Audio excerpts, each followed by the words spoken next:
नमस्कार दोस्तों, स्वागत है आपका आपके अपने YouTube चैनल स्पेशल एजुकेटर गौरव में। हमने पिछली जो क्लास थी साइकोलॉजी की, इसमें पढ़ा था मनोविज्ञान, जो शिक्षा मनोविज्ञान के बारे में। ठीक है, आज हमसे स्टार्ट कर रहे हैं बाल विकास। बाल विकास क्या है, आज हम इसकी क्लास के बारे में चर्चा करेंगे। बाल विकास, एक बच्चे का बाल विकास कैसे होता है, किस प्रकार से होता है, कौन कौन सी अवस्थाएँ होती हैं एक बालक की, तो इन सभी के बारे में बात करेंगे इस वीडियो के अंतर्गत। देखिए, बालक का विकास मतलब कि बालक का विकास किस प्रकार से होता है। ठीक है, तो इसमें लिखा गया कि एक बालक किस प्रकार से अपने विकास को प्राप्त करता है, इसे लेकर मनोविज्ञान में जो विचारधारा प्रचलित है उसे क्या कहते हैं, बाल विकास कहते हैं। जो एक बालक का क्या है, जो विकास है वो क्या, जब वो माँ के गर्भ में होता है वहीं से उस बच्चे का, बालक का क्या विकास शुरू हो जाता है।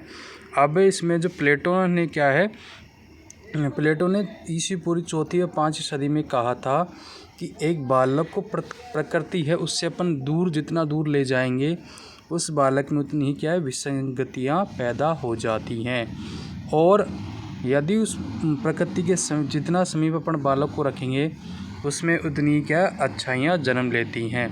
यदि कोई बालक उसे आप प्रकृति से दूर रखते हैं तो उसमें कई तरह की विसंगतियाँ, कुरीतियाँ पैदा हो जाती हैं, और आप यदि किसी बच्चे को प्रकृति के जितना समीप रखते हो उसमें अच्छाइयाँ जन्म लेती हैं। अब बात करते हैं 1628 ईस्वी में। 1628 ईस्वी में कॉमनियस ने क्या है, स्कूल ऑफ इन्फेंसी, ठीक है, इन्फेंसी शुरू की थी। बाल विकास के क्षेत्र में क्या है, इन्होंने अपना विचार दिया था। किन्होंने, कॉमनियस ने।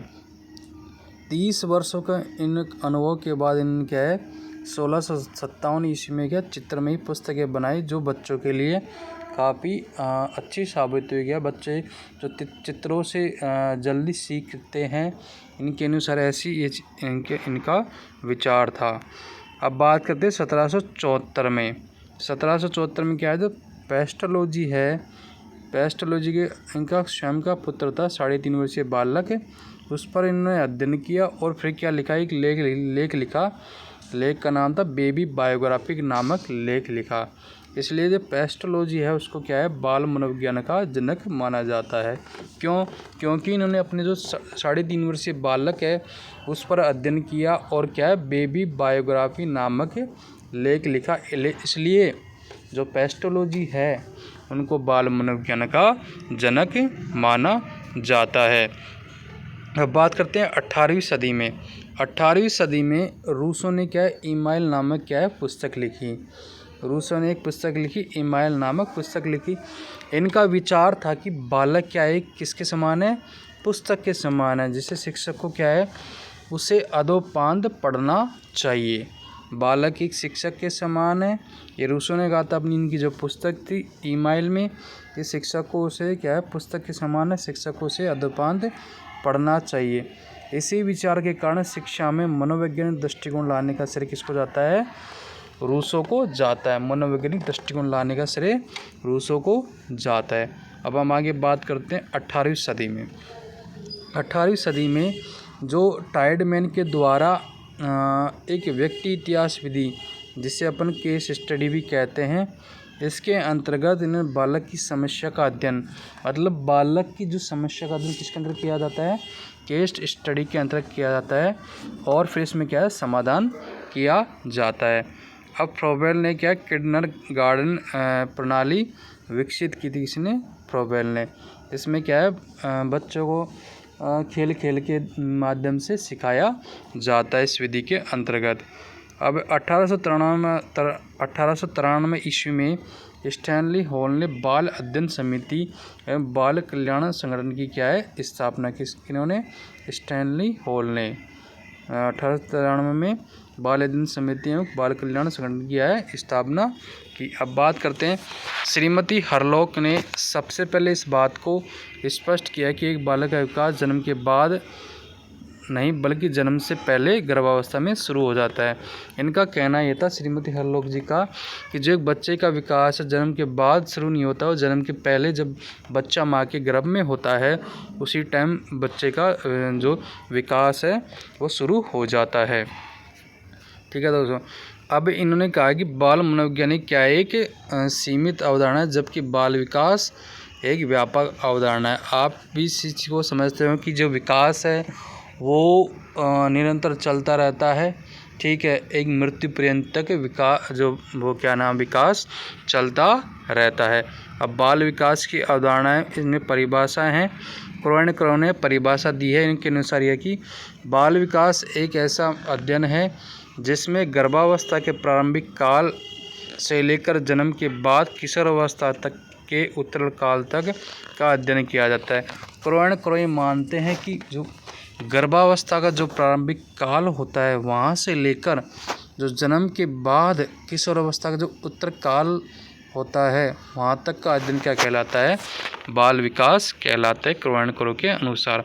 अब बात कर लेते हैं ब्रक के अनुसार। ब्रक ने कहा कि बाल विकास मनोविज्ञान वह शाखा है जिसमें बालक के जन्म पूर्व की अवस्था से लेकर जन्म के बाद की परिपक्वता की अवस्था तक होने वाले विकास को स्पष्ट किया गया है।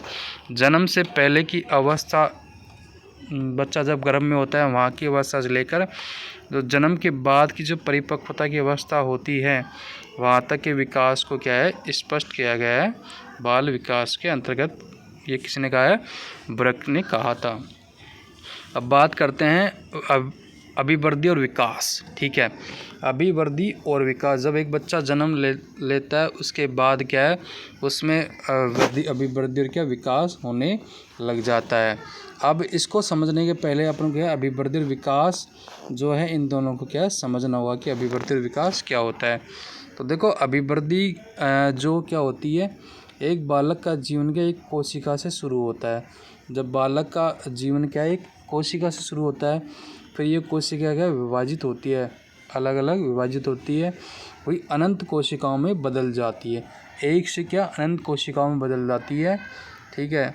कोशिकाओं में होने वाली वृद्धि के कारण बालक में शारीरिक परिवर्तन आते हैं। जैसे कोशिकाओं में वृद्धि होती है, वृद्धि होने के कारण क्या है बालक के शारीरिक परिवर्तन, जैसे लंबाई, वजन, आकार आदि में क्या है परिवर्तन आते हैं। इसी को क्या कहते हैं अपन, अभिवृद्धि कहते हैं। एक बालक में होने वाली वृद्धि, जैसे शारीरिक परिवर्तन, जैसे उसमें लंबाई का बढ़ना, वजन का बढ़ना, आकार का बढ़ना आदि में जो वृद्धि होती है इसे अपन क्या कहते हैं, अभिवृद्धि कहते हैं। फ्रैंक के अनुसार ये कि कोशिकीय गुणात्मक वृद्धि, जो कोशिकाएं होती हैं उनमें गुणात्मक वृद्धि क्या कहलाती है, अभिवृद्धि कहलाती है। अब बात करते हैं विकास। विकास क्या होता है, देखो विकास जो होता है वो क्या है निरंतर चलता रहता है। जैसे एक बच्चे में शारीरिक परिवर्तन होता है, उसके साथ साथ उसमें मानसिक रूप से भी, संवेगात्मक रूप से भी, नैतिक और सामाजिक रूप से जो परिवर्तन आते हैं वो क्या होते हैं, विकास होता है, ठीक है। अब बात कर लेते अभिवृद्धि एवं विकास एक दूसरे के क्या होते हैं, ये पूरक होते हैं। अब बात करते हैं हम अभिवृद्धि और विकास में अंतर, ठीक है दोस्तों। तो जो अभिवृद्धि क्या होती है, यह एक पक्षीय अवधारणा है। इसमें ओनली के लिए क्या है अपने शारीरिक पक्ष आता है किसमें, अभिवृद्धि में। जबकि विकास में क्या होता है, यह बहुपक्षीय अवधारणा है। इसमें शारीरिक, मानसिक, संवेगात्मक और नैतिक सामाजिक पक्ष शामिल होते हैं। इसमें आपके बहुपक्षीय अवधारणा है कौन, विकास। इसमें आपके जो शारीरिक है, मानसिक है, संवेगात्मक, नैतिक, सामाजिक पक्ष शामिल होते हैं। जबकि जो अभिवृद्धि क्या है, एक संकुचित अवस्था अवधारणा है, क्योंकि जो वृद्धि अभिवृद्धि है वह एक सीमित समय तक होती है, उसके बाद रुक जाती है। जबकि विकास क्या है, व्यापक अवधारणा है, विकास अपना निरंतर चलता रहता है। अभिवृद्धि निश्चित समय के बाद रुक जाती है, जबकि विकास क्या है, जीवन पर्यंत चलता रहता है। अगला है कि इसकी कोई निश्चित दिशा नहीं होती है, किसकी, अभिवृद्धि की। जबकि विकास की निश्चित दिशा पाई जाती है, प्रोक्सोमिडल एंड सेफोकेडल ये वाली होती है। इसमें मतलब प्रोक्सोमिडल का मतलब होता है केंद्र से परिधि, और सेफोकेडल का मतलब होता है सिर से पैर की ओर, ठीक है। विकास आज के लिए नए तरीके से क्वेश्चन पूछे जाते हैं। आपको ये दिए जाते हैं ऑप्शन में, ठीक है, ये वाले, ये नहीं पूछे जाते आपसे, इस चीज़ का भी आप ध्यान रखना। और जो अभिवृद्धि है कौन सी होती है, केवल मात्रात्मक होती है, मतलब मात्रात्मक होती है, जैसे आकार बढ़ना, लंबाई, वजन वगैरह, और जबकि यह क्या मात्रात्मक गुणात्मक होती है।